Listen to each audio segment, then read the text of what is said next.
making content. Unless you go and you implement it, then it's completely useless. No, you're giving them a very blunt... Yeah. Where did you get this number? Wireless wire. So for me, my therapist was, I don't think we'll ever get privacy back. One of the worst things is to be accused of something that you didn't do. Mm-hmm. And a lot of times because you're not the loudest voice. Yeah. Or you're the person who goes around saying this and saying that. Mm-hmm. It doesn't matter what you say after, you just become the liar. I do need therapy. Why you do stuff the hard way? Like, why do you do stuff the hard way? And I just want, it's how I learn. That's a good show. That's a good explanation. They'll say anything that they think is a trigger to get you going, and then they go, see.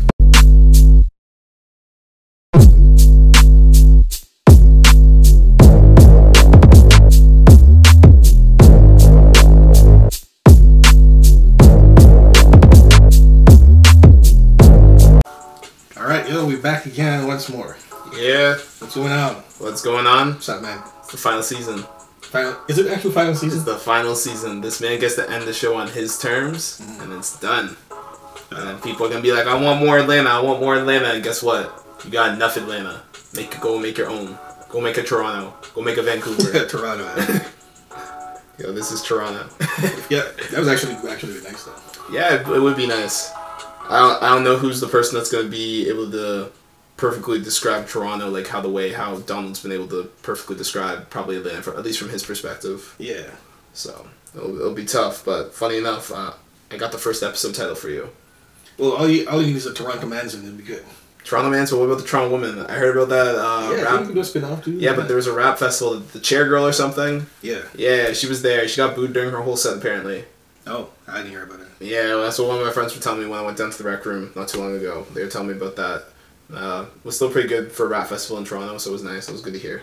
Wow. That's crazy. It is crazy. Alright, yo. So we're back again. Fame, fashion, art, music, education. Back again with the man CJ, a.k.a. What? You gotta shout out the podcast, man. Come okay. On, this guy's the worst. I am the worst, but I'm getting better. At least he knows it, and I respect that. Hey, here's the thing. If you're the worst person in the room and there are better people in the room, that means you can only go up. If you're the best person in the room... You could also decline as well. Yeah, you could decline, but that's if you get cocky, man. I don't think we're... from where we come from as a culture, we're always trying to get better. We're trying to have... I hate to use the white man term, but be Tom Brady, the 1%. Try to get that 1% better. All the time. But shout out to Tom Brady because he's the GOAT, so, you know, he doesn't see race. He just sees improvement, and that's how we should see it as well. And to be honest, this episode 1 of season 4, aka the last season of Atlanta, was called The Most Atlanta. And I gotta say that Donald and the crew, they just cranked it up, honestly. We walk in, I think it was a Target or something that at first it reminded me of Hudson Bay. Hudson Bay and like here in Canada. And people are just stealing. Looting. Difference. Okay, there is a big difference. But still wrong, by the way. It's still the wrong thing to do. You gotta do what Darius was trying to do, which was trying to return an air fryer that was a gift, but then you forget the receipt. Air fryers. Those air fryers get you in trouble. So, fun fact, I just saw a bit of this scene because they released a teaser trailer for it. And I thought it was very clever. Yeah. They had the couch. Remember the couch from season 1? Yeah. Like similar to the couch that we're sitting on, but we're apparently supposed to be outside in the grass. And it was a 7-minute long video. No one got time for that, except for me, of course, and all the diehard Atlanta fans. So we're watching it, and for a good 4 or 5 minutes, it's just like a good mellow beat, like some of the shout-out music to Jazzy J and his production music. Yeah. It was just like that. Then I'm just chilling on the couch, and then all of a sudden, it's like, whoa! And then it dropped into that scene, which I thought was a phenomenal transition. And the pun of it is just like, wait a minute for it to kick in. So, you know, honestly, just like creatively, they've earned the bag, as they say, and they've also earned the respect of the people. I'd like to say, I'm not gonna like go out here to praise them as like some crazy genius, but just the way that they've been authentically been able to tell the stories that they want to tell and get to end it as well on their terms with this season, I think is great. I think everyone from the production staff behind Atlanta to the cast that we've gotten to know and love, whether you know you got your stories or not with them or character progressions, everyone's looking the best coming out of this show. Yeah, going on to do better stuff. But now they a lot of the writing is genius. If you really think about it. Like the fact that how they incorporate a lot of the stories, and it's just especially the season before season 3. Oh, season 3 I think was their most ambitious because. Once again, like you're over in Europe, you're trying to explore, I guess, different concepts over there. Like Europe is the definition of whiteness to some people or to most. I don't know. I don't think a lot of people really thought about that. But Europe is where colonization came from. for a lot of, like, you know, Africa. You look over here for North America for some of the natives as well. And I'm not saying that other races didn't obviously do that as well. We all did to, like, kind of get ahead because you need help. But sometimes you don't get paid for your work. Like, so. But yeah, our boy Darius was walking in. Sorry for the tangent, but he was walking in trying to get his stuff, his air fryer repaid, and the gentleman working there, he's like, you don't see what the hell's going on around you, and then just ends up taking the money, and you know what, he just caved, and he's just like, screw it, I'm from Atlanta, I'm taking this money, peace. And stuff you don't actually expect. That's what I like about it. It's not really predictable. Yeah. It's not something you can just be like, oh, this is going to happen now. And then, of course, he gets chased. How do you get chased by someone in, I don't use the correct terms, because, you know, these days there's a whole cancel culture thing. People are wild. They look at it. What do you call it? Assisted living. Assisted device. So the person was in an electrical wheelchair. I think the term, I'll say it so you don't get canceled, I'll get canceled, but it's a disabled wheelchair. They're still functioning, they're still part of society. Yeah. It's a visible disability, I'll definitely say, for instance. Visible disability device. Yeah. Yeah. And they don't care. There's a name for it, I just can't remember. It's like, it's not a mobile, no. It'll come back to me. You know, it will come back to you. It's like when you're getting old. You know what, do I have to spray with like a fire extinguisher for you to remember? Come back when I got it. Yeah, so it was funny the fact that she kept managing to meet up with him no matter where he went. Yeah, I know. That was... It was funny. And of course it'd be dark, especially when they were in the parking lot. Yeah. Well, they were in traffic, but it was a parking lot, basically. Yeah, that's true. I like that set piece change, because Darius probably, like, without even telling me with that scene, what it told me was Darius went over there, he saw the spot, like, yo, I'll be right back, Al. And I was like, yo, where you going, man? Like, yeah, only one just now. Yeah, we're not moving anywhere. Yeah. So then he went over there, tried to do that stuff, and then he came back, and then he's just like, yeah, I wasn't able to. And then I just loved the little scene of just him, like, always checking the side view mirror, just like see her, just like.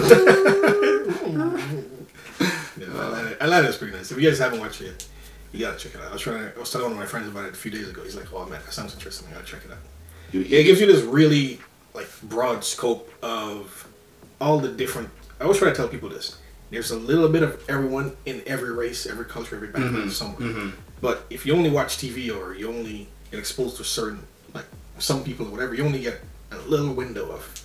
Atlanta kind of gives you that broad perspective of, hey, there's colored people who, or black people I should say, who are very smart in business, in music, and they don't have to be the rapper. Then you have the guy who's the rapper. You have the quiet guy who's just a little bit off, but he's actually very smart. You got that one person who's ambitious. You know, there's a broad perspective of everyone. So, and to be honest, I'll even say, like, Van's excellent example. Like, she is a good example of a very sane, and I'd like to say a very mature black woman. But that still doesn't say that you can't have your mental breakdowns or have suffer from bipolar, for instance.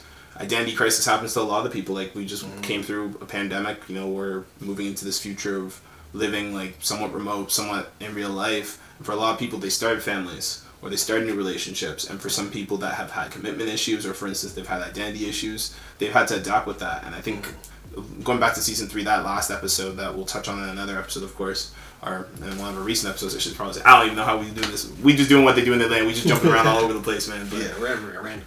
But Van's journey I really liked in season 3, and I like how she demonstrates her maturity, and it actually highlights on something that we were going to touch on when they're stuck in the mall, for instance. Yeah. And they keep running into their exes, which I thought was kind of funny. Like, you know, like sometimes, like, for instance, like when you're in that next relationship, or like, okay, like you're trying to commit down to each other for a better future, the past always keeps coming back to you, and they keep taunting you. And I keep thinking that mall and them getting lost in the parking lot was a symbol of that, of just like their exes just like chasing them and just being like, hey, long time no see, like how's things, like, you know. Yeah, see how far you've outgrown people. Sometimes that can also be used actually in just relationships in general. Because a lot of times, you know, I always see a lot of people put stuff like, oh, my day one since day one thing. So for me, I don't want to say I'm not loyal, but I'm loyal to progressing. Yeah. And moving on. Like, everybody just can't. Like, there's some people who just needs to be a part of your life for a certain time. Yeah. And there's some people who have a similar goal, similar idea, be heading the same way, and you guys take that right together. So it can go for anything, because one of the main things it was like, he still works here. Yeah. He never left, type of thing. And sometimes you wonder, like, if I had, you know, stayed with that person or tried harder or whatever, worked it out, would I have been stuck back then too? Probably. So. Ambition's a hard thing to get. Like, I remember when I was younger, I was still probably one of the most ambitious kids that I knew. And one of the things is when other kids see that you have something that you don't, they don't like that, and they try to take that away from you. So they try to knock down your confidence. And especially to highlight what you were saying, what Atlanta does, it does showcase a different variety of blackness and the different varieties of personalities that can be associated with that. And this applies to any race. But the thing is if you don't have that self-belief, if you don't have that mentor, that person that pushes you to say like, hey, you are actually creative, hey, you're actually smart, you're actually good at math, or hey, or that type of stuff, and foster that environment, that's good. You're a product of your environment. And to be honest, the most Atlanta, for me at least, is a symbol of like, you could break away from it, but you still can never really truly get away from your roots at the same time. Yeah, a lot of people will demonize your confidence. You know, try to make it seem like, you know, like the term, I hate the phrase, oh, you need to be humble. Like, what exactly does that mean? Humble? You need to be humble. Humble means, like, define humble. What humble is, what that phrase, when I hear that, it just means that everyone else in this room isn't as confident or, like, understands their identity as well as you do. Yes. So please put on your fake persona so that way you don't alienate these people. Because, for instance, maybe you're in the tier above that. Like, in a hypothetical. You're in a tier above these people, or maybe two. And you're in a room right now where a lot of people don't even have that ability. So maybe, like, they can't understand the concepts that you're talking about. It's like, for instance, if Warren Buffett's in a room, for instance, with us, and the rest of us are all, you know, like, impoverished, you know, blacks, Asians, native people that are just in the room. Warren Buffett could probably still have a conversation with us, but he can't go into depth with finance because the majority of us haven't been, you know, exposed to that level of discussion. So, like, just like as you said, as you outgrow people, as you progress, obviously you do develop that different type of language to speak to different people. Yeah. And I think that's the important thing. But everyone's all about, as you were saying, the day one's like, yo, you're my day one, let me bring you with me, like, you know. But sometimes people don't have the legs to go the distance that you're trying to go. Like, I've learned that personally. Like, they're not interested. They don't have that type of... Like, for me, I believe you should have different tiers of friends. Yeah. Or groups, categories. There's the friends that you chill with, you just hang out with them, but, you know, if you want to start a business, you're not asking them. No, I'm just being real. Nah, okay, they're my executive assistant. Yeah, like, it's... Like, they say, if you want to see who's your friend, start a business. Or... Yeah, it's true. It depends on your culture. Some people support one another, whatever. Some people, hey, man... I was actually talking to someone about this a few days ago. It's like you start something, let's say you're selling some cookies. You know, certain cultures, everyone and their friends will go and support every day, buy you at least one thing. Yeah. For maybe like a month or so. Where they know, hey, at least for the next 30 days. Yeah. They can pay their rent, they can pay their bills, cover their overhead, their costs, feed their family, whatever it is. Pay their bills, get everything done, and continue to grow. And then, same thing, reciprocal. There's some people where it's just like, okay, let's all get together at least one night and go and spend some money with that friend. Unfortunately, and some people don't like hear stuff like this, but one thing about me, I don't believe in being biased. Yeah. You can't just highlight the good things about us, but ignore the not so great things and pretend like, oh no, it's not like that. Yeah, it is. Yo, hook me up. Why do I gotta hook you up? Yo, but we friends from day one. From day one. So you think when I go to the supply guy, I go, yo, hook me up. Like, give me 5 extra. It doesn't work like that. Nah, like a good example, actually, you mentioned it before pre-recording. When you go to the Nike store, do you tell them hook you up? Of course, yeah. Just do it. Just do it. See, so that's some of the things I really dislike about us. Yeah. And a lot of stuff we have to get past. This is a little childish thing. And it's just like, you know, almost like this plantation mentality where if one person's doing something, okay, oh, he must have sold that. Or he must have had help. It's like people put down your effort as if, yeah, it's just like, come on, you should be happy for someone. You should be, or you tell someone something. Sometimes that's why sometimes I don't say anything to anyone because I don't want that doubt creeping in my mind. Yeah, when you I don't want that negativity coming into me. Oh, well, I tried that, it didn't work. Well, that's you. I'm not saying I'm better, I'm not saying I'm smarter, but maybe there's something you didn't do that I could.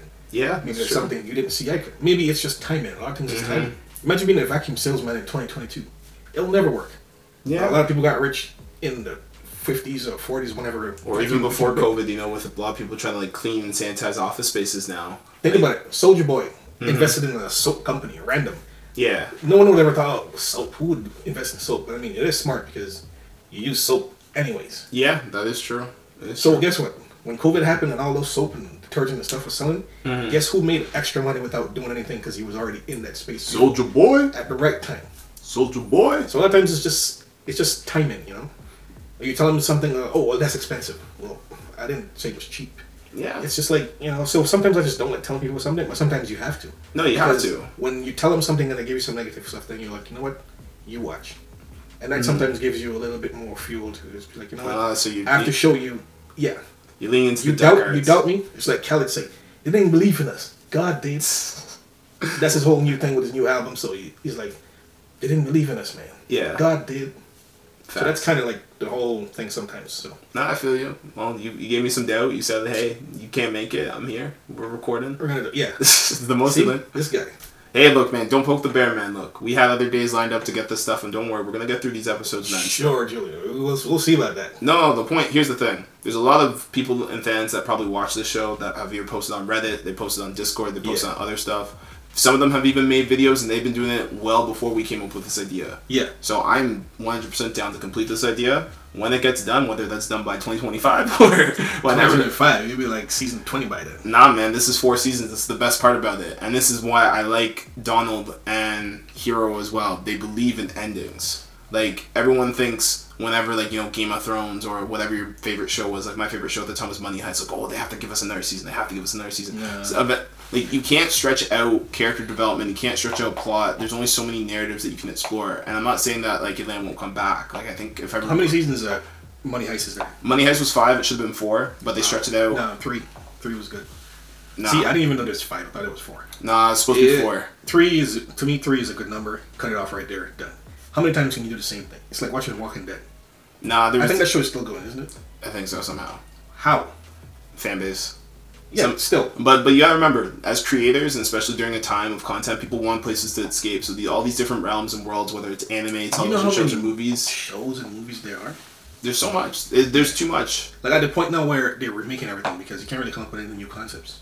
Well, you can, but I just don't think that people have time to accept new worlds. That's my problem. I think people, as they get older, they have worlds. So, for instance, like I see the Dragon Ball Z Cup over there. Mm-hmm. Everyone already has a fleshed out Dragon Ball Z world. We don't talk about the movie, the live action one, but for the most part, we have this world. We know the characters. You seen it? Yeah. I don't talk about that movie. I only mentioned it just to tell people not to watch it. It's like the new Matrix. Bro, I don't even know how else to put it like it, but I hope they didn't spend much money on that. No, but like, if you have worlds, like for instance, I've enjoyed my time in this Atlanta. It's very grounded in reality with a little bit of surrealness, and I even sometimes feel like there is a little bit of surrealness in my own little world, because like, Atlanta is, and you're gonna hate the reference, but it's like wrestling. A lot of people tell me, how do I watch wrestling? Yeah, hear me out. I know it's 99% entertainment, but you mentioned the term doubt earlier. You don't want to have people with the doubt. Yeah. What makes wrestling and the magic where it happens is that 1% doubt. Mm-hmm. So to bring that now back to Atlanta, it's that 1% of like little surrealness, that little bit of luck from like creating effort, or as you were saying, the timing. Yeah. And the way how they've sprinkled it throughout the show has given that little bit of surrealness where people are like, wait, did I miss that? Like, remember when we were going back to watch, I think it was the 3 Laughs, I think it was the first episode for season 3, for instance, with the kid doing the dance and everything else. Yeah. And obviously it was based off of a real story over in Holland and such. But just like the way how the kid got away and that type of stuff, like just that little bit of tweakedness, like it's like, oh man, like that's something like if you were in that situation, you wish that you were able to do what the kid did, and then not turn out like how it turned out in reality, where unfortunately everyone did die. Yeah. And like going back even to this episode where like Ern meets one of his exes and his ex wouldn't leave him alone. I forget her name. But she's like, hey, remember her name. Hey, I haven't seen you in like 6 years, man. This thing's been. It's like, things are good. And I'm like, while I'm watching the scene, I'm just like, why you gotta wear a flower shirt, man? She's gonna find you, man. Like, wherever you go. And then we're missing the fun part of the episode for me, which was, this is my personal take because I'm a big Donald Glover fan. Yeah. But the biggest, by the way. Not the biggest, man. There's bigger ones out there. I don't think so, Julian. There's bigger ones. I can't give them shout-outs right now. I remember the first time you told me to listen to Donald Glover music. You probably sent me... Charles Gambino. See? That's how much you just caught it that easy. You sent me that by his albums. Which ones? I think you sent me... I believe the first one you probably sent me was Camp. Yeah. Camp was personal. Okay. No, I think the first one you sent was the Freaks and Geeks. Was that a freestyle or just... That was the EP. That was his EP mixtape that he made. That one was good. I didn't even know it was an EP. So it was an EP mixtape. He had some other tracks before that, like I'm Not a Rapper, which I love that one still. Yeah, I think you sent me that. Then it was Camp. Camp was good. Camp was when I think was the first one I started with. Then he got his mixtape Royalty, which is like if you love rap and you love that, and like he has a great song with Nipsey Hussle that like Blackfaces. I really love that one. Yeah, really good track. But probably Royalty was one of my favorite, especially like him, the one with him and Ghostface. Mm-hmm. What was that guy? Silk Pillows. Like that's Silk Pillows. Yeah. That was a pretty good. Album. What am I drinking? I'm buzzing. Oh man, I used to rap about nothing. Now I rap about nothing. But that nothing was something that ain't nobody was bumping. Yeah, that's a very, very, very talented guy, man. No, it was good, and I think that album, and it kind of hints to what, like, his musical career hints a bit to what episode 2 is, but to get to the point, Al went on an adventure by kind of doing his own little hide-and-seek thing, kind of reminiscent of episode 2 when Van and Darius went on that hunt, and then they met Tupac. So in this case here, I'm interpreting this as Al meeting the boy. So there was a boy in the Because the Internet was the album, then there was a screenplay, and then there was this whole narrative stuff about the boy. Yeah. And I think it was a metaverse version of Donald giving a shout tribute back to it. Because the guy's dead in this case, and the boy in that one, he's got this loop and everything else. But what I found was funny was just what I think his partner, the wife, had mentioned about like how he had created this whole world and promotion plan and everything else. And just that little sly comment at the end there is just like... That's just where my brain goes. Obviously, I didn't rewatch the episode. I just watched it once, and this is just like the first take. So, but like that was the first thing I was thinking. I was just like, really, man? I'm only the 5th person to figure this out, because like the whole thing about Because the Internet was people were trying to figure out what the heck Roscoe's wetsuit meant. Yeah, and it means whatever the hell you want. That is true. So, but I just remember that and just seeing the power of the internet, and now we see that now with memes, for instance, where like. There are some iconic memes that like you just get the context with just looking at the picture, for instance, like the Kermit the Frog sipping, the tea, those types of things. I got the Tyrese crying face. Yeah. Michael Jordan. I took it personally. Yeah, I took it personally. Like Michael Jordan is a petty person, but what I loved about it was... Yeah, speaking of petty. Yeah. The funny thing was, at the end of that, was that somehow... they all ended up where Al was, which I had no idea how the heck that place was connected to that. Yeah, it's like a funeral home / mall / parking lot. Yeah. But let's be honest, your favorite part was the end where, like, Darius was smart. He was just like, here, you can have the air fryer. And the girl's like, oh, thanks, man, I need to give and everything else. And then all you hear at the end is like... oh, the lady's gonna get you. And she's standing there like aimlessly. She has no clue what is going on. So she was based, I believe, on a woman that was also in a similar situation, but she was going around stabbing black people. I don't know the name, and I forget the name of the incident, but I wanted to give that a shout out for those people that obviously watch this and want to do a little bit more digging, or if they did their digging, like they mentioned the thing, so they actually do pay attention. We're not those reviewer people. So obviously there's more mentions. Yeah. Whatever you call it. I don't know, man. We're not Abba and Preach. We're Paris and Chris. But talking about petty. This next episode, man. Let me see if I can get that was terrible. What, really? Yeah. The homeless little horse. That was terrible. Okay. So I have a question for you. Mm-hmm. Do you think that woman was the woman from the airport that gave Ern and Van trouble? Or was it the woman from Princeton? Because I think most people agree with you, but I was hearing some outside people. That's actually a good question. But from what I gather, and I could be wrong, but from what I gathered, she was the lady at the airport. Yeah. That gave him a hard time and messed things up. Why he didn't get to go to do the speech at Princeton. Mm-hmm. But the lady from Princeton is. It could be both. Who knows? It might be the same person. Yeah, it could be. But I think that woman is the woman from the airport. I agree with you. Mm-hmm. And this one I did do some reading up online. Because it was a bit of a shout out. So we got a bit of if I recall the episode correctly on Reddit. Yeah. I think it was season 2. Remember the episode where they did to the college party and they had Tracy as the bodyguard? Yes. Remember how Ern loses his laptop and he freaks out? Mm-hmm. That exact situation played out similar to the same situation that Ern had with the suit thing back at Princeton, as he explained in the therapy session. Mm-hmm. And I just want to say, full disclaimer, I love you, Ern, for what you did there. Your level of pettiness is not petty enough, and I respect it. No, that was terrible. Of course. No, look, I would have. You know what's worse? Even after going to therapy, he did that. That's the best thing. You shouldn't be. Bro, he took a 2-month break. He took a 2-month break because that's why. All jokes aside, that's why you should mess with your mental health, because you just might do something that might ruin someone's life. You know what I mean? Agreed. Yeah, but my thing. He was doing great until he took a mental break. Yeah, I need to handle my stuff on my own. I'm gonna give a shout out to my boy Rob. I'd see him at one of my local drinking bars, and he put this best. Yeah.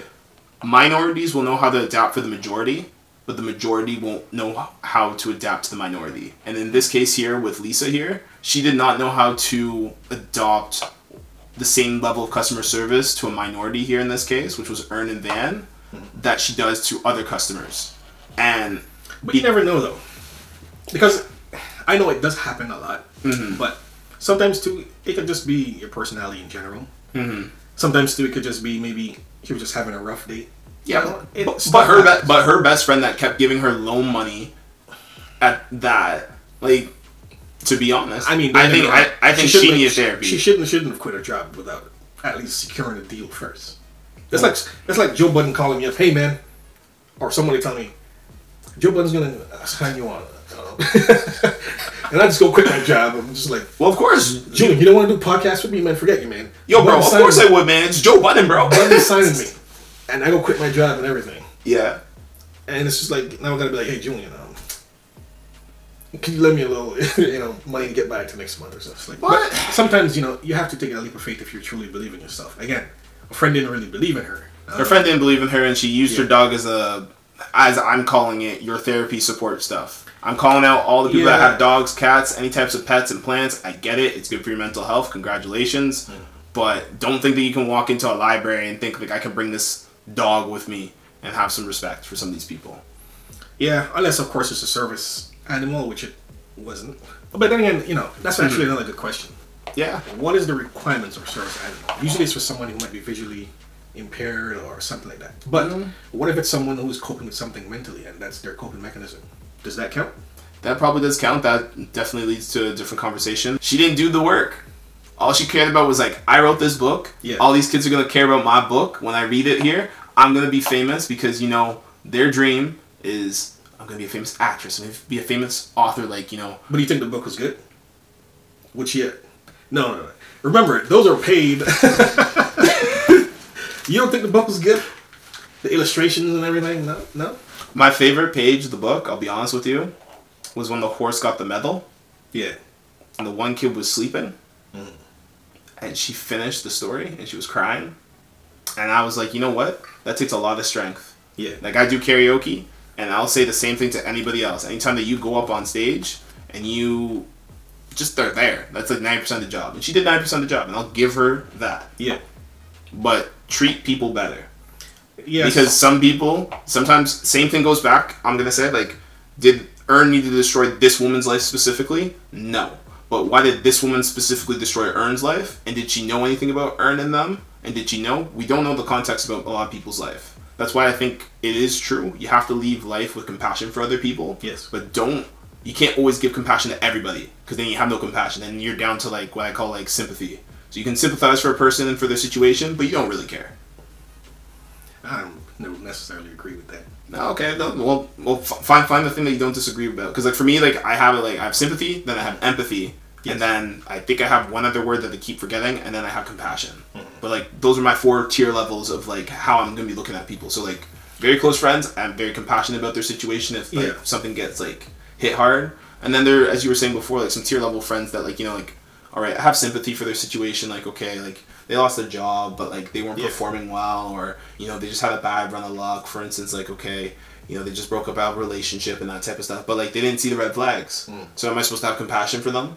Still, yeah. Yeah, I will. But, like, I'll be honest, though, at the same time, which is the intent. You have to be. But they say honesty is the best policy. Well, of course, no. If you are honest... It's not always true, though.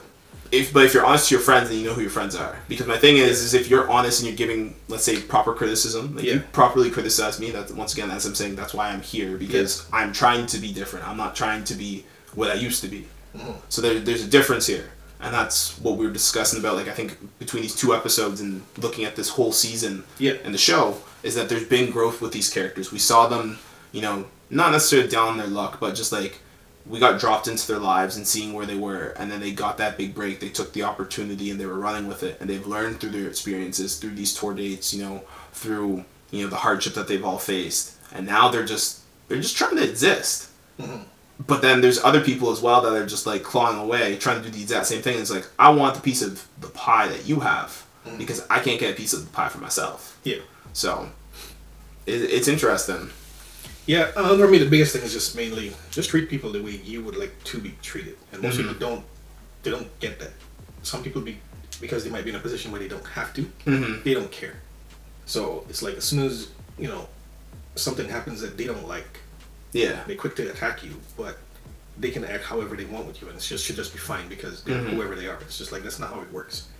Treat people how you want to be treated, and it's that simple. If you don't get it back from that person, it's simple. You just move on, redirect your energy anywhere. And a lot of times, I'm sure we've had to do that at some point in our lives. Yeah, I've had to do it a lot of times, and I've done it lately because just like sometimes when you put out and you put that effort into someone and they just don't really match it back or even like appreciate it, or make it seem as if you deserve it. Sometimes people just think you don't deserve something almost, and it's like if you bring it up, they either deflect it or they will tell you no, you have no idea what you're talking about. But really and truly, it's like for me, certain things are words, certain things are action. So words are everything and also nothing at the same time. Like if you tell someone you love them, for me that's not a word. Love is an action word. Don't tell someone you love them, but you'll treat them a certain way. It just doesn't go together. So it doesn't really matter what you say. At the end of the day, it's what you show. And that's what we gotta start doing a lot more. Show up for one another, be there for one another, support one another. You know what I mean? And it's just like some people just don't have that in them, which is understandable. If you don't have that in you, I get it. Yeah, but sometimes you need to see the example. I think a lot of us, especially coming from a generation that was like book smarts, were like, okay, it's how much knowledge you memorize now to like searching it. So I think for some people, they don't know how to search for what that looks like. Like I think if you've been in, let's say, like 6 toxic relationships, for instance, or to bring it back a bit closer to the episode, if in Ern's case, he had trust issues with a lot of people, with family, and one of the big revelations I'll definitely say was not necessarily finding out, okay, like what finally happened to him at Princeton about like with the suit and everything else, but was just like, I think it was the rape assault I think he got, or like he got assaulted by one of his family members, I think. Well, yeah, that happened. Of course, that's usually somebody you trust. You don't expect that to happen, but a lot of times it happens with people who are close to you. So then that happens, and then of course, he's friends with this person who he trusts, and then they do that to him, and not only that, they accuse him of something. One of the worst things is to be accused of something that you didn't do. And a lot of times because you're not the loudest voice, or you're the person who goes around saying this and saying that, it doesn't matter what you say after, you just become the liar. Or it has to be true. A lot of times people just hear something and just believe it just because, 5 people said it, so it must be true. A lot of people say a lot of stuff. Doesn't mean it's true. But most people... Especially now. TikTok. So you can't say there's 2 sides to every story, but you hear something from...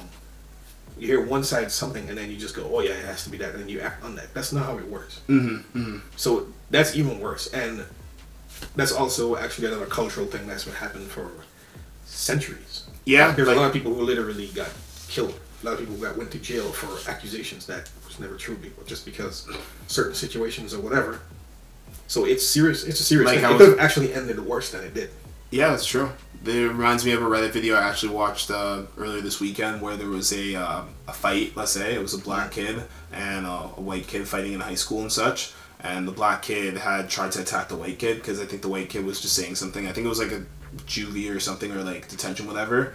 So the white kid doing the classic thing here, like he got beat, his pride's been made fun of in public, whatever. He's walking away out of the class, everything else, mumbling some stuff like, yeah, have fun in juvie, everything else, and then he drops the N-word, and then to respect the people that so we don't get demonetized, drops the N-word just as he gets to the door, and all of a sudden this kid became Usain Bolt, the black kid, hops over like 3 tables like it's like Super Mario, like, trying to chase this kid, and this kid's running for his life. And like for some people, they think it's cool to do that. Like, like I get it, people don't want to be made fun of in front of their peers and everything else, but why are you trying to, I call it stunting. Like, why are you trying to stun and trying to put up a front in front of these people? Like, we're all trying at the end of the day, just trying to get by, we're just trying to live.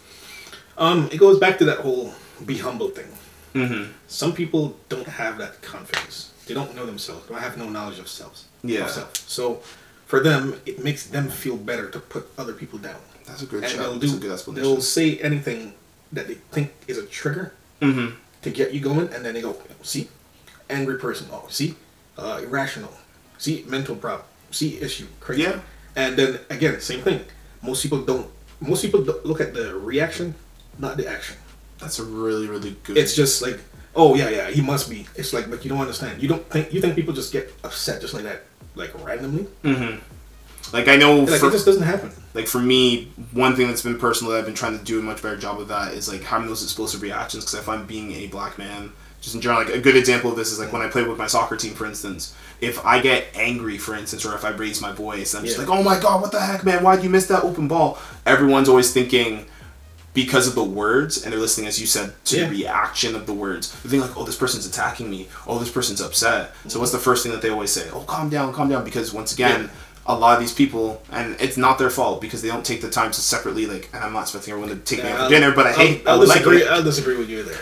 But a lot of these people are being educated by videos that are on TikTok or Instagram of all these people, of usually it's black men, you know, making a fool of themselves, or, you know, being very violent or very aggressive and everything else. And subconsciously, I'd like to say, that's kind of like put in everyone's back of the file cabinet. And then when they do see a situation where they're not familiar with a, you know, like a black person that's maybe from a different friend group or just in a nightclub or, you know, at a sporting event, and they're, you know, getting up in this person's face, they're thinking the same thing. Like, I feel bad, for instance, for Indian men, for instance, or Native people, for instance, because it's the same thing to almost a different extent in that way. Like, I feel bad for, like, any brown person that basically someone will just automatically assume that this person's a terrorist. I don't think that's a fair assumption to have on that person, just because that they're from one of those countries where, like, terrorism is a bigger deal. I don't think that's... And sometimes it's not even. It's, end of the day, the person who controls the pen controls the outcome or the outlook of any situation, any event. Like, you don't read a book and say, no, that didn't happen, or think otherwise. Yeah.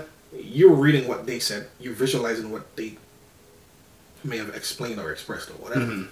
And that's just their point of view. At the end of the day, everything is a point of view. Yeah, it's a point of view. Just because you're offended doesn't mean you're right. That's another thing people need to start getting in there. Just because you are offended does not mean you are right. Now, you should have your own, you know, opinion and feel however you want to feel. No one can tell you how to feel. Yeah. Which is another problem. Most people like to tell you how you should feel. You can't make someone feel a certain way and then tell them how they should feel. You're not a therapist. Like, I think that's not cool. No, but I think that stems back to the problem that we've always had, and now that we're starting to learn it, is that I think people do need to go to therapy. Like, one of my friends, I was talking to him, and I sent him a podcast. It's called Feedback Friday. It's Jordan Harbinger. Yeah. And the thing that he questioned was, like, why is this person always answering back with therapy as the answer? Like, he still gave an articulate answer of his opinion of what they could do or what recommendations he would make, but he still always ended with, like, you should probably go to therapy. But what is therapy exactly? Therapy for me is that you're paying someone that is outside of your sphere to have a discussion with yourself. No. Why not? What is therapy to you? Having this conversation is therapy. Yes, it is. Exchanging ideas. You can have therapy with your own self. Yes, you can. But there's different levels of the idea. Now, the idea of speaking to someone who gets paid professionally to do it, that's great.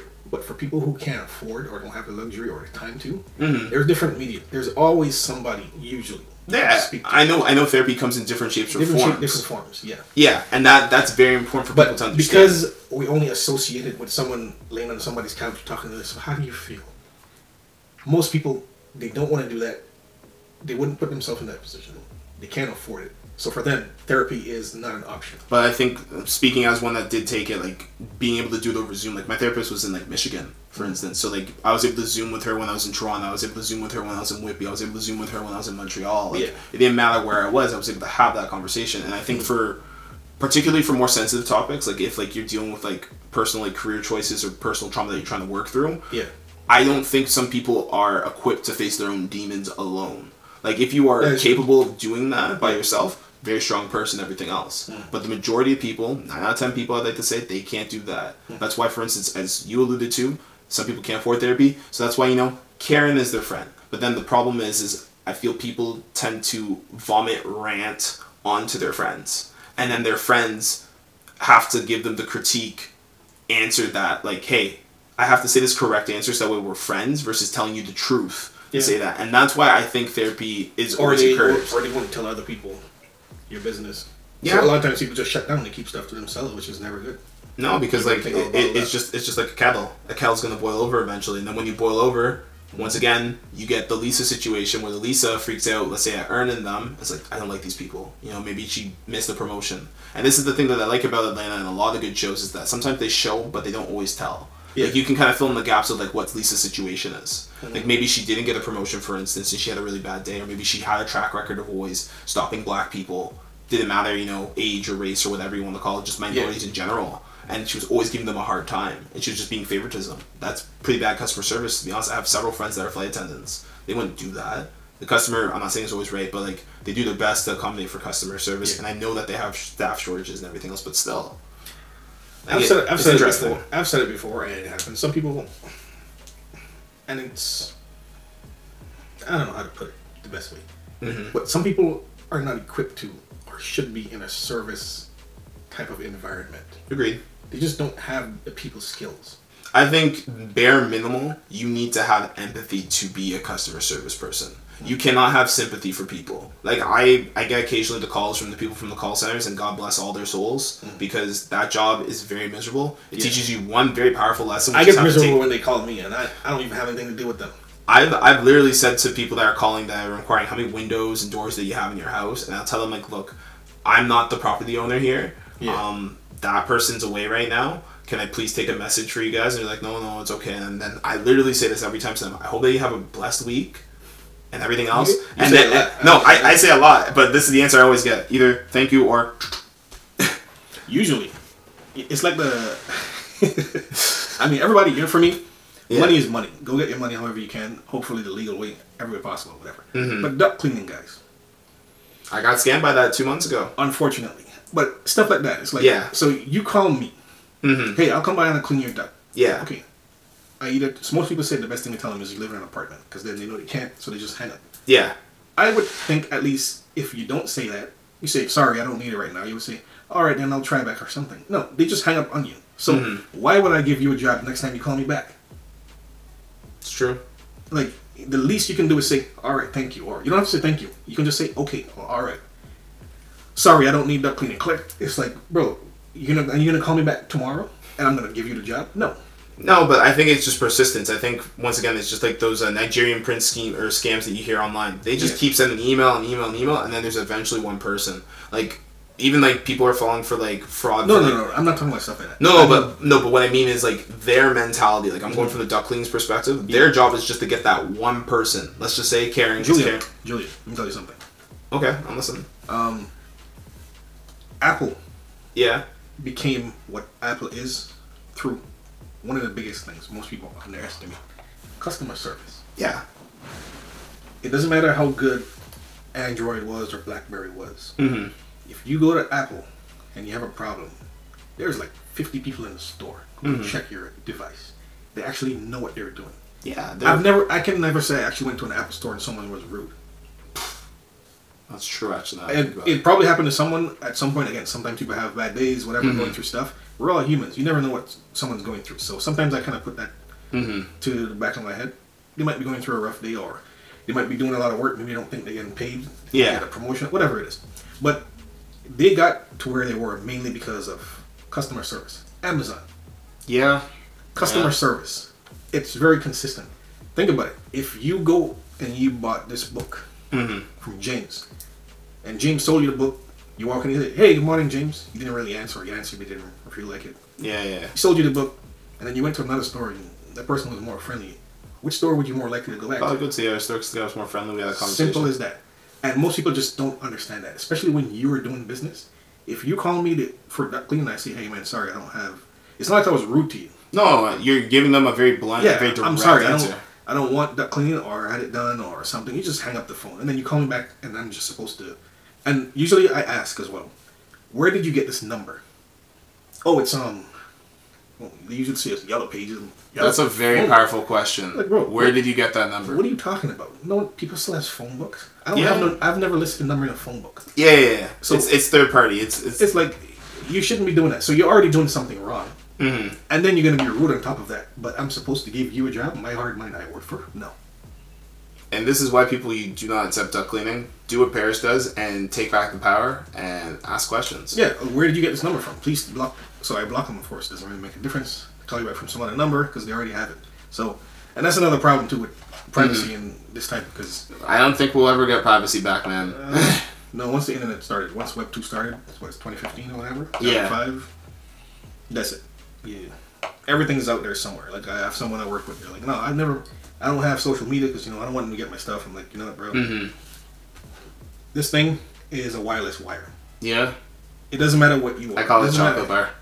It doesn't matter what you download, what you do search. As long as you have it, your information is already out there. The thing is, you just don't know to what extent. Because information is the most valuable thing on earth. Yeah. That is being sold daily. Oh, yeah, no. The new currency is data. When's the last time you read the terms and agreements to any app you've downloaded? 2016. 2016. At least you can put a date out. Most people can't tell you they've ever read one, or ever. So, what do you think? It's contracts are usually like that. It's for language that you can't interpret. Vernacular is just not understandable for the regular people who are not in that type of field or whatever. And they make it 60 pages. Are you going to sit there in 60 pages? I just want to upload a picture. I just want to do this. I'm just going to speak for the people. When he said vernacular, I also got lost too after that point. But if you didn't and you followed everything that he says, it brings up the point. For instance, they'll use language, for instance, to confuse you. They'll do distractions. It's a political tactic. You almost need a lawyer just to say, yes, I agree to these terms and agreement to download this Facebook app or something. Yeah. Basically. So they just use stuff that you have no idea. You have to look it up, and you're going to look it up? No. You're already not even reading it. So how are you no, but I think a lot of people are looking it up. I think just problem is that people are looking up more so, and this goes back to what we were discussing before about making content versus consuming content. I know that over the past like 3-4 years, I've consumed a lot of content, and I felt like I've gained a lot of like knowledge and wealth from it. Yeah. But not being able to then take that knowledge that I've been able to turn to skills, whether that's by trying new things like building a podcast, making websites, that type of stuff, or building courses, and then being able to do it. That's the problem. So then you're either not consuming the right content, or you're just not implementing it. I think I'm on the not implementing it. And a lot of the shout out to, I always tell people about this, no matter where I go. Earn Your Leisure, 19 Keys, MG the Mortgage Guy, Wall Street Trapper, Young Investor. Check those guys out. Podcasts, financial literacy, culture, everything mixed all in one. Now, one thing they always say is, it doesn't matter how much, you can watch all the episodes. There's like 200 episodes of Market Monday or Earn Your Leisure. Then you have Assets Over Liability. You can watch all the episodes and gain all the knowledge, but unless you go and you implement it, then it's completely useless. Now, I feel bad because you gave them a big shout. I got to give a shout out to my boy, Rich Jones, the Mental Wellness Show. He used to be Paychecks and Balances as well, too. Also another good black creator speaking about good stuff, and now he's switched up. Yeah, it's the Mental Wealth Show by Rich Jones. Rich Jones. The name doesn't sound familiar. Because it used to be Paycheck. There's one on Earn Your Leisure about that. They talk about sleep and mental wellness as well. Yeah. But I think it's a different name. But he just recently pivoted afterwards. He's got back in the track and field. For instance, he's working with his mental health, working with his therapist, and just getting through his demons, which I think is something that's always so important. Like, I understand as a minority group, we do our best to stay together, for instance. Well, minority depends on your geographic location. I'll just say the community that you develop regardless, because I don't want to always just make it very black and white. It's a spectrum, and we all can have friends of different races and diversities. Shout out to that show Tron that's going to come out one day. Yeah, we do, but the point is, it's just like, as long as you have that community and that you're able to have that support network for yourself, or as Shaq calls it, your counsel, for instance, as well, that guides you, life will be good. You'll be able to have a lot of 6 out of 10 days, more so than these 4 out of 10 days, and then 8 out of 10 day where you're like, your life's amazing. Yeah. Like, it's all about that consistency in life, and I think that's what we need. Going back to the episode, I guess, what I found was really fascinating was the therapist is actually the guy that does the This Is Atlanta, like, for the trailers and everything else. So it was great to see that he got a cameo shout out. That's why I've been like checking my phone, trying to remember some of the little tidbits. I really like the therapy aspect of the episode. Yeah. I love the fact that he got a mat. Something else that you don't see. A black male in therapy, which is crazy. I know. Yeah. And he's a black therapist. Yeah. Another spectrum. Another professional. But that was the thing. Like, so for me, my therapist was white, for instance. But the thing that made the experience so, at least, rewarding for me was that, like, I just went gun ho into it. So you know how some people are very cautious, don't want to open up. For me, I was like, okay, you know what? I'm paying this person money. Yeah. Why am I not going to give my 100% for this? You know. Yeah, you have to. That type of stuff. Like, I have friends that are on the fence about doing therapy and such. And I'm just like, okay. There's no promise here. Like, you may only get 1% better after, like, investing like 9 months. Yeah. You could be like 10% better. Heck, I even told a friend actually the other day that I was catching up with, and they were like, "Oh, you've always been the same." And I'm like, "Okay, like, I appreciate that you have those eyes and those lenses to be able to say that, but unfortunately, I felt like smaller within myself. If that makes sense, like, you know, like within your own shadow, like, you kind of felt like you had to kind of be extra to kind of fill it out for the people, so that people recognize you for that." Well, like, they say if someone thinks or looks at you the same as you were yesterday or last week or last month, it's not your fault, it's theirs. Yeah. They can only associate with what they need an update. Yeah. And sometimes some people, you don't deserve to give them an update. Oh, I remember you were like this. Yeah, but that was like 5 years ago. So, I mean, if you're not caught up, if you think I'm still back there, that's where you are, then Unfortunately, I'm not. Well, I use the expression cue cards. So, for instance, a lot of people use cue cards, for instance, to remember shortcuts for people. So, for instance, one of the things that I used to get a lot during college was like, oh, this guy likes soccer. This guy likes Arsenal. You know? But then, as people have gotten to know me, oh, this guy likes fashion. This guy actually likes comedy and improv. This guy likes to do photography, for instance. This guy likes, podcasts, you know? Like, there's more to it. Yeah, most people they don't think of you one way, and it's just like, okay. If you think all I do or all I am is just this one thing. And that's okay. But because not everyone knows you. The thing is, a lot of people think they know you because they have you on Facebook. It's like, it's true. Do you understand how many people live fake lives online? Oh, so many. So it's just, you don't think you know someone because you have them online. When you know someone, you have their number. You can call them, you have conversations with them, you meet them physically, you actually do stuff with them. You know what's going on. You can tell personal stuff about it. When you don't claim you know people. It's true. And a lot of people kind of, oh yeah, I know Julian. Julian, he plays soccer all the time. It's like, you probably never had a conversation with the guy. Nah, the amount of times you know of the person. Yeah, you know of one aspect of me. There's a huge difference. Like I call, well, I've coined the term, but it's a bit different now. I used to say NAG, so NAG, so it used to stand for Nerd Athlete Gentleman. That's what I stood for. I probably could put it to FANG now, so Funny Athlete Nerd Gentleman. I'm still playing around with the acronym, but the point is similar to you. How are you just gonna put your acronym on if somebody's gonna steal it? Well, you said FAME. Yeah, but that's whatever. Yeah, no, same thing here. No, I'm not looking at coin it. To wrap it up, honestly, was good seeing therapy done by a minority, in this case, Earn, and also seeing that trust level of having another one other part of our culture there. I think that's definitely a big space. I think it's really difficult to open up to. And that's helpful as well. It is. Because a lot of times, sometimes things comes down to relatability. If I don't think you can relate to me, it's very hard for me to express certain things. Like, I always tell people, you can understand certain things. You can relate to certain things, and some stuff you just have to observe and just be compassionate, because you will never understand. Like, for instance, racism. I don't think that's something anyone can ever understand. It's one of those things where you have to go through it to get it. Yeah. Until it's done to you, you will never fully get the whole scope of it. So, but some people, and that's one of their biggest issues. A lot of people try to relate. As, I understand what you're going through. This happened to me. It's not the same. I get it. And it's almost like a disrespect to like your ancestors. It is a disrespect. Yeah. The way I will probably understand it, and I can empathize why this. Yeah. Notice my keyword, or sympathize. I should probably say why they choose the tool that they do is because that's what they have in their skill set. I think if someone was in their circle that was able to teach them this is how you observe a situation and how you're not involved, I think then they would have that ability. And like for me, at the end of the day. Once again, I'm going to just give a big shout out to Earn. He's really petty, but he's also very observant of the situation. And he's very cold and calculated, which I think a lot of us are in our own little way. A little bit of overthinkers. But I appreciate the end of the episode as well, where he had that little humble moment where he's like, I do need therapy. Like, that was a bit too much. And this goes full circle back to what you were saying, which is like, it was too much, and I do agree with that at the end of the day. But I like the fact that he executed on everything. Because for some people, and I can relate to Earn, I have to do something stupid to be able to understand it. Versus, like, once I met someone that can teach me how to observe certain things, like, God rest my mom's soul, but she said this once to me. She had me in the kitchen with my brother, and they both sat me down. And they basically gave me, like, several answers to several things that I needed to do. I think it was college-related. But she was like, why do you do stuff the hard way? Like, why do you do stuff the hard way? And I just told her, it's how I learn. And that's why, like, when I saw this episode, I was like, this episode's me. Because I will do stuff to the extreme just for the experience. Because the experience is a rep for me. And then by now being in it versus like, oh, someone's telling me how to be like a professional, athlete or a professional at work and that type of stuff. No, you need to be a professional at work for yourself and see the ups and the downs yourself to truly experience it. It's like, for instance, if you told me like, okay, Julian, like, this is what you do to like go drive a car.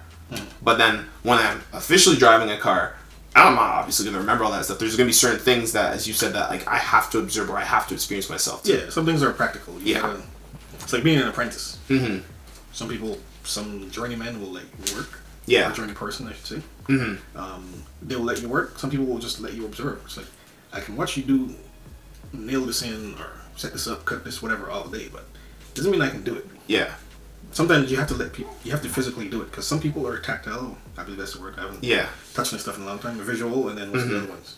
I'll probably say visual, and then I think verbal, or like so verbal. Some people can hear something and they just get it. Some people can read it, they get it. Yeah. Some people you have to see. Some people they gotta touch it. So they gotta put their hands on. They gotta be very hands on. For me, I'm a little bit of everything, but that's good. Mainly I'm more hands on. Okay, that's good. Let me do it, because then I can sometimes see stuff a little bit different. Like, well, this is you podcasting. You probably had to buy the mics, you had to do all this stuff. Yeah. Versus like outsource. Like I learned for myself that I would probably want to outsource it to somebody. Yeah. See, you just giving people money. I don't believe in that, man. Cut the middleman out. I believe in that. I also believe in that, and that's for me to get over that, which just means that I need to do more reps at doing all this stuff to get good at it. That's all that tells. Because the other thing too, the way I look at it, it's all learning. Mm-hmm. It is. So if I do the research, I've now learned, have that knowledge. This type of mic, dynamic condenser, works with this 48 volt phantom power. Mm-hmm. Maybe a mixer, interface might be better. This mic is good, whatever. Mm-hmm. For me, I already learned all that stuff, even if I don't even buy it. So if I do the research and I buy it, and I understand how to hook it up, whatever. You can hear a little man making noise. Actually, I think that's our wrap-up call for that. So what I'll say is this. I'm loving Atlanta. Thank you to everyone that's enjoyed it. That's including the fans. Thank you for having me on the pod as well. I'm looking forward to doing more of these episodes. I know you're a dad, so like the little man's crying and calling for you. So mommy's with him, so he'll be good. He probably don't want nothing to do with me. He just needs some food and he's good. Is this how you gonna treat Lottie, man? Nah. Are you gonna learn from Ern and Van, man? You gotta go check on Lottie, yo. Yeah.